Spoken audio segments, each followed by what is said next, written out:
And Rehoboam went to Shechem, where all Israel had come together to make him king, and, hearing of it, Jeroboam, the son of Nebat, who was still in Egypt, where he had gone in flight from Solomon, and was living there, came back to his town Zereda, in the hill country of Ephraim. And all the men of Israel came to Rehoboam and said, Your father put a hard yoke on us.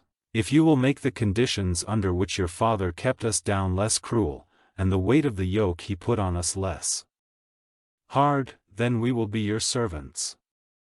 And he said to them, Go away for 3 days and then come back to me again. So the people went away. Then King Rehoboam took the opinion of the old men who had been with Solomon his father when he was living, and said, In your opinion, what answer am I to give to this people? And they said to him, If you will be a servant to this people today, caring for them and giving them a gentle answer, then they will be your servants forever. But he gave no attention to the opinion of the old men, and went to the young men of his generation who were waiting before him, and said to them, What is your opinion? What answer are we to give to this people who have said to me, Make less the weight of the yoke which your father put on us? And the young men of his generation said to him, This is the answer to give to the people who came to you saying, Your father put a hard yoke on us, will you make it less? Say to them, My little finger is thicker than my father's body. If my father put a hard yoke on you, I will make it harder. My father gave you punishment with whips, but I will give you blows with snakes. So all the people came to Rehoboam on the 3rd day, as the king had given orders, saying, Come back to me the 3rd day. And the king gave them a rough answer, giving no attention to the suggestion of the old men, but giving them the answer put forward by the young men, saying, My father made your yoke hard, but I will make it harder. My father gave you punishment with whips, but I will give it with snakes.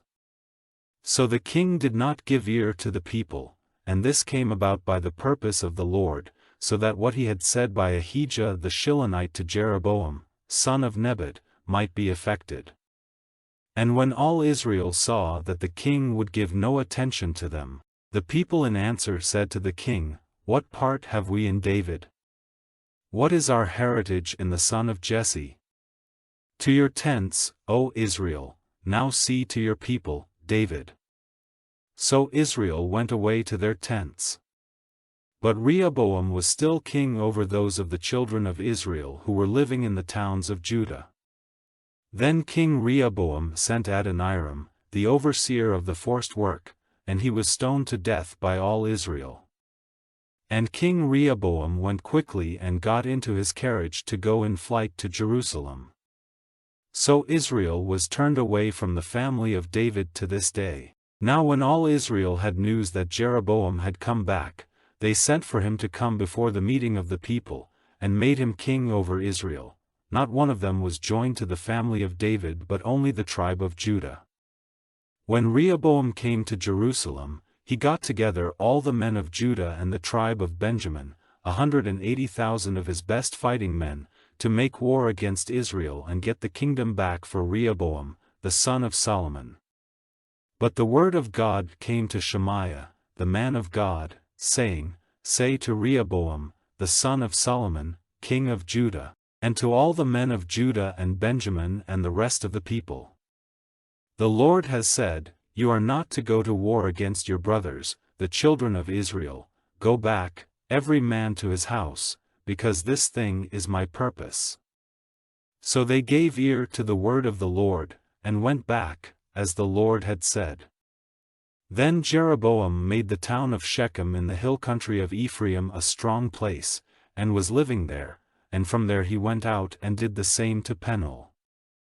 And Jeroboam said in his heart, Now the kingdom will go back to the family of David. If the people go up to make offerings in the house of the Lord at Jerusalem, their heart will be turned again to their Lord, to Rehoboam, king of Judah, and they will put me to death and go back to Rehoboam, king of Judah. So after taking thought the king made 2 oxen of gold, and he said to the people, You have been going up to Jerusalem long enough, see. These are your gods, O Israel, who took you out of the land of Egypt.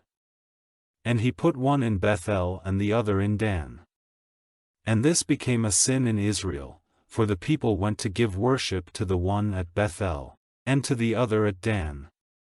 And he made places for worship at the high places, and made priests, who were not Levites, from among all the people. And Jeroboam gave orders for a feast in the 8th month, on the 15th day of the month, like the feast which is kept in Judah, and he went up to the altar. And in the same way, in Bethel, he gave offerings to the oxen which he had made, placing in Bethel the priests of the high places he had made. He went up to the altar he had made in Bethel on the 15th day of the 8th month, the month fixed by him at his pleasure. And he gave orders for a feast for the people of Israel, and went up to the altar, and there he made the smoke of his offerings go up.